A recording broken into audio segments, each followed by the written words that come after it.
আবু জেহেল বলেন তো দেখি, ইমান বাড়ছে না শয়তানি বাড়ছে? কথা বলে না দেখি, শয়তানি বাড়ছে না ইমান বাড়ছে? শয়তানি বাড়ছে। তাহলে বোঝা গেল যে কোরআন শোনার পরে দুইটা শ্রেণী ভাগ হয়ে যাবে, আর আরেকটা শ্রেণী ছাগলের 3 নম্বর বাচ্চা ভাগ হয়ে যাবে। একটা হলো কাফের হবে আর আরেকটা হলো মুমিন হবে, আর তৃতীয় নম্বর যেটা ছাগলের 3 নম্বর বাচ্চা সেটা হলো মুনাফিক হবে। কথা বলেন ঠিক কিনা ভাই?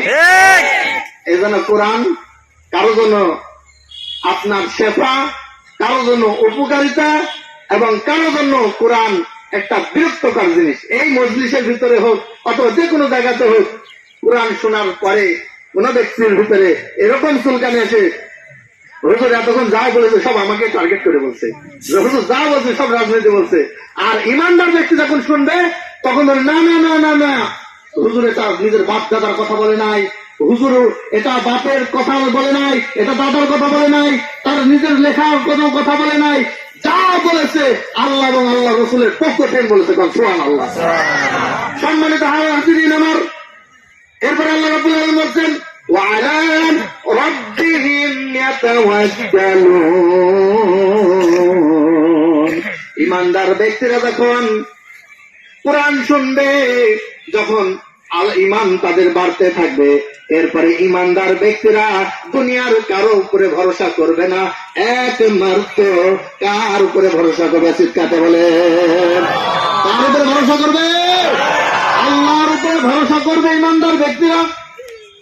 যেমন নাকি জাতির পিতা হযরত ইব্রাহিম আলাইহিস সালাম যেমন ভরসা করেছিলেন আগুনে পড়ার সময়, যখন জিবরাইল আলাইহিস সালাম এসে বলছেন, ও জাতির পিতা ইব্রাহিম, আপনি আমার কাছে সহযোগিতা চান, আমি আপনাকে সহযোগিতা করব।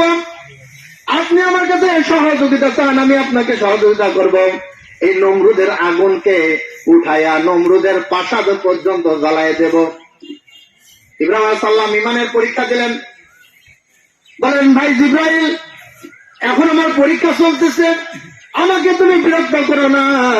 যে আল্লাহ রাব্বুল আলামিন আমাকে আজকে নমরুদের আগুনের ভিতরে ফেলানোর ব্যবস্থা করেছে, সেই আল্লাহ যদি আজকে নমরুদের আগুনের ভিতরে আমাকে ফেলায়া, এই আল্লাহ যদি আমার উপরে খুশি থাকে, আমি ইব্রাহিম একবার নাই, 2 বার নাই, শত শতবার রাজি আছি। সুবহানাল্লাহ। ইব্রাহিম সাল্লাম চলে গেলেন, আগুনের ভিতরে পড়ে গেলেন।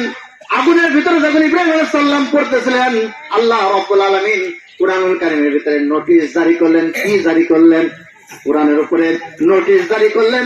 আল্লাহ রাব্বুল আলামিন বললেন, কুল্লা ইয়া নারু কুনি বারদাও ওয়া সালামান আলা ইব্রাহিম। একটা জবান বন্ধ রাখবেন না, বলেন আল্লাহু আকবার। আল্লাহু আকবার। আল্লাহ তাআলা বললেন, আমার ইব্রাহিমের জন্য শান্তিদায়ক জায়গা হয়ে যাবেন। সুবহানাল্লাহ। ইব্রাহিম আলাইহিস সালামকে পরবর্তীতে জিজ্ঞাসা করেছে, ইব্রাহিম, দুনিয়াতে কতটুকু সময় শান্তিতে ছিলে? বলে, দুনিয়াতে নমরুদের আগুনে যে 40টা দিন ছিলাম, এর মতন শান্তিতে আর কোন জায়গায় থাকি না। সুবহানাল্লাহ বলে। তাহলে ইমানদারদের জন্য আগুনের জায়গা ফুলের বাগান করে দিতে পারে কে? আল্লাহ।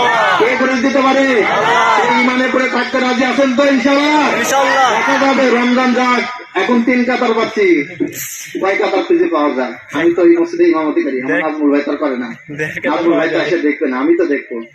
ইমানের পরে কেমন টিকে থাকি, রমজান বারাক, ঈদ বারাক, তারপর দেখা যাবে তো ইনশাআল্লাহ। আপনারা দেখেন।